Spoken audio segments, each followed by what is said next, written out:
Now tonight at 5 o'clock, we begin with a new development in the case of that hazardous home in Highview. The attorney for Mark Hibble, the owner of the house on Applegate Lane, is filing a motion to stop the destruction of his house, the plan by the city to burn it down. Police say his house is full of toxic chemicals and the city says it has to be destroyed. Tonight, his attorney argues that could hurt his defense in the criminal case against him. Late this afternoon, his attorney filed a motion to preserve evidence. They argue Hibble had the chemicals because he is a former chemist. And right now, there is no implication he possessed anything illegal or got the chemicals unlawfully. The motion argues if the city burns the home, it will unnecessarily destroy all of his belongings and in the process destroy evidence that could be used in his defense. Last night, Mayor Craig Greenberg said he will not act on that controlled burn until he's sure. We are not going to move forward with any plan until I am satisfied that it can be done in the absolute safest possible way. And for the first time, we are hearing that option might not be what they had previously announced. Mayor Greenberg there saying there could be another way to tackle the hazardous house in Highview instead of burning it to the ground.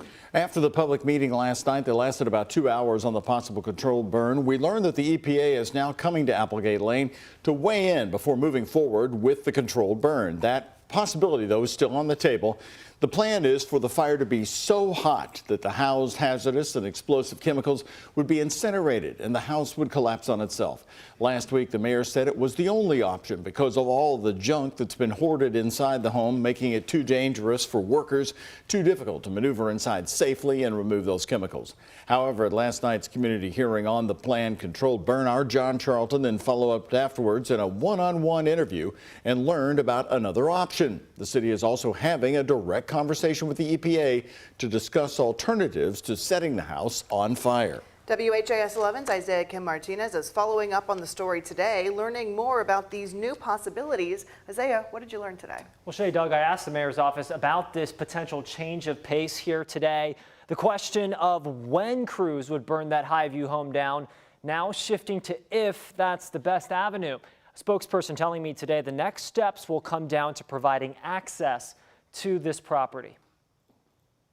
Since that initial news conference regarding the home on Applegate Lane, the mayor has said the only way to safely get rid of the chemicals inside is a controlled burn. That's after consulting with local, state, and federal agencies, including the FBI. Now, though, the city says they're keeping their options open until the EPA is on site and evaluates best next steps. Jody Myman with Metro EMS confirming this Monday night. An alternative is, a contractor coming in and actually methodically taking things out one by one in the house if a contractor will do that. This week, WHAS11 learned the city had its first direct conversation with the EPA to discuss alternatives, options that would likely take longer and potentially keep residents away from their homes for more time. In a statement sent to me, the mayor's office said the EPA had just responded to Mayor Craig Greenberg's request for guidance this week. Greenberg's press secretary saying, quote, EPA officials have asked for access to the house in order to help us determine the next steps. We are working through the legalities to give them access to the home, and we expect to provide an update by the end of the week. But just to torch this building without knowing those particulars is just really irresponsible. Craig Williams, director of the Kentucky Environmental Foundation, says the decision to reevaluate is a smart one.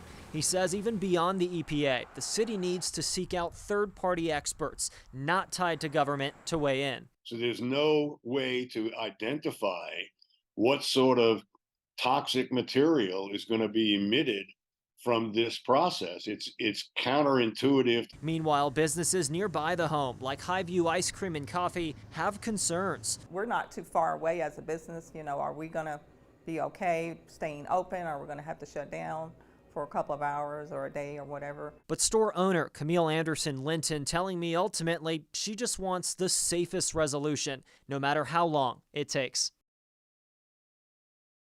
And at last night's community meeting, Mayor Greenberg told the crowd that a controlled burn is still the likely option here. Now, I also reached out to the EPA today to get a better idea of what they'll be looking for and how the clutter inside the home could impact their guidance. As of news time, I'm still waiting on a response. Doug.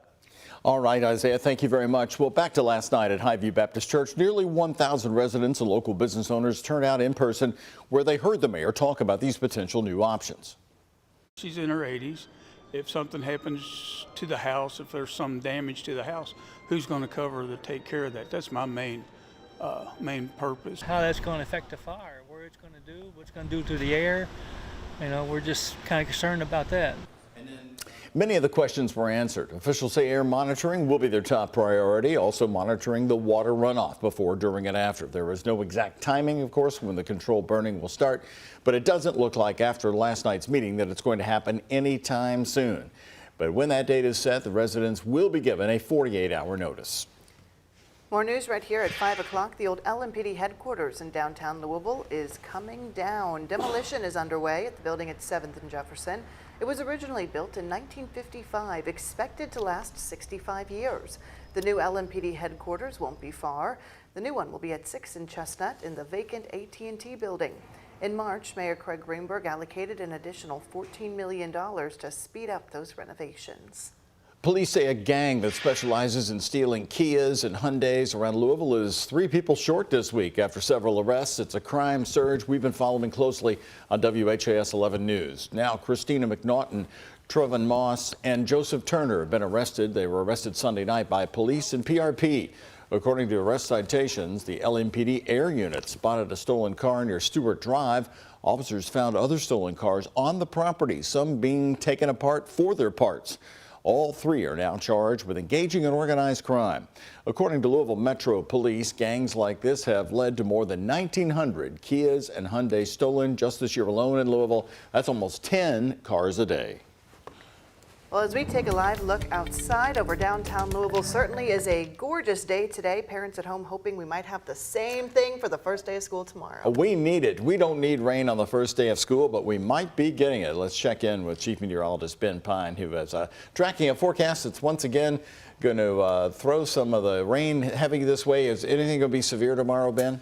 Very low threat of any severe weather, but that rain's going to be a little bit tricky coming in late tomorrow. Hopefully it'll hold off until after school tomorrow. Last day of summer break's been beautiful out there for JCPS students, the lower 80s, and it feels like the lower 80s, so not too much humidity out there now. There has been just one little teeny tiny shower that's fading away to some sprinkles near Sellersburg, just off to the north of Louisville.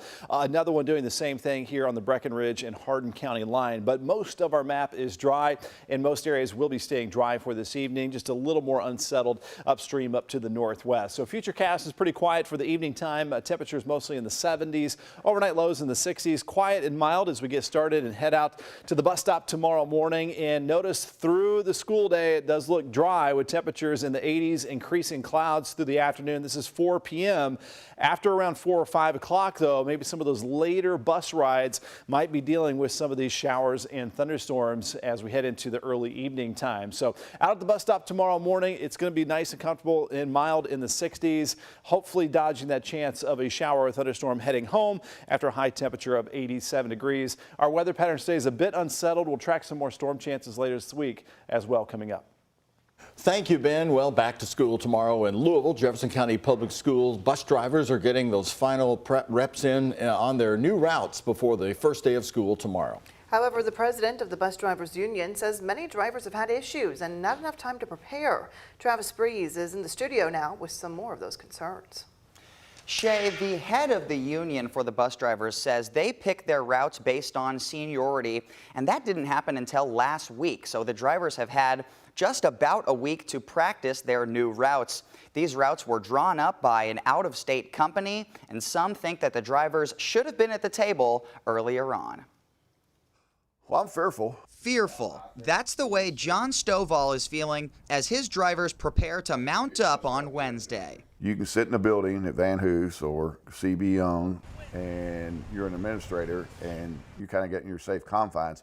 But what happens to the drivers is you got parents that have been calling in complaining about the routes. The bus drivers get the wrath of the parents. His drivers were given routes designed by Alpha Route, a company from Massachusetts that JCPS hired in November to optimize its Bell schedule and new bus routes. WHAS received a data privacy contract between the two entities for $265,000. We are working to confirm that is the full amount. The routes were designed with fewer drivers in mind, and many stops have been moved from the inner neighborhoods to the entrance of subdivisions. While practicing, Stovall says many drivers have complained the routes don't work. But the routes themselves aren't correct. They're left and right. That means where they turn left, where they turn right, what stops they pick up. They're saying it's not adding up from the computer system that the district hired to follow this. JCPS released a video Monday of a driver practicing her route, and she also admitted the first week will be rough. I have all the confidence in the world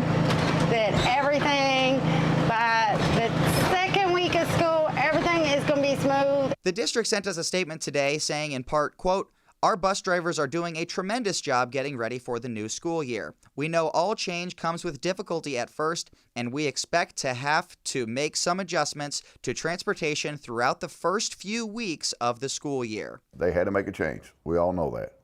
But I think if they would have brought the drivers in 2 or 3, 4 weeks earlier and let them run, a lot of this fearfulness, apprehension, and all that could have been alleviated. Another issue Stovall brought up to me was drivers will now have different kids in the morning and in the afternoon. If students in the morning have an issue, the drivers are supposed to notify the school, who will then reach out to the afternoon bus. In the studio, Travis Breeze, WHAS 11 on your side. All right, Travis, thank you very much. Well, today, Indiana's Attorney General walked parents through their students' right to practice religion in school.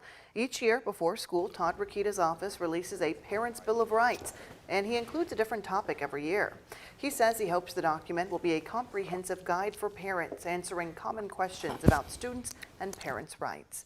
That can range from questions on Title IX violations to the school board agenda policy.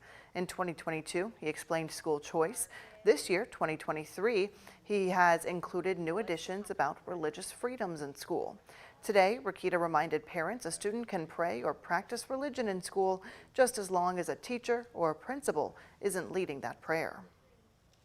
Your kids, regardless of private or public, have a right to pray in school. They have to voluntarily do it themselves. It can't be something in the public school sense that's school-led. Like I said before, it has to be student-led.